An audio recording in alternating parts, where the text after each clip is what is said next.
আলহামদুলিল্লাহ, আল্লাহ তালার কাছে শুক্রিয়া আদায় করতেছি। আজকে 14টি রোজা আমাদের কাছ থেকে চলে যাচ্ছে। ভাইরা, আমরা জানি না এই পবিত্র রমজান মাসে আমাদের গুনাহ মাফ হয়েছে কিনা। আল্লাহ পাকের কাছে, আল্লাহ পাক আপনি আমাদের গুনাহগুলি মাফ করে দিন।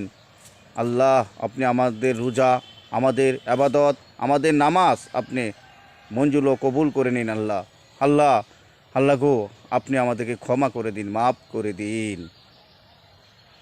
ভাইরা আমার, আমি এখন রয়েছি পৌর কবরস্থানে, যেখানে অনেক মানুষ ঘুমিয়ে আছে অন্ধকার কবরে। ভাই, টাকা বলেন, জমি জমা বলেন, সন্তান বলেন, বউ বলেন, আত্মীয় স্বজন বলেন, কেউ আপনার সাথী হবে না ভাই। আপনাকে দাফন করার পর আপনাকে ওই অন্ধকার কবরে ঘুমাতে হবে ভাই। কঠিন বিচার হবে ভাই, কঠিন আযাব থেকে বাঁচতে হলে ভাই গো ভাই।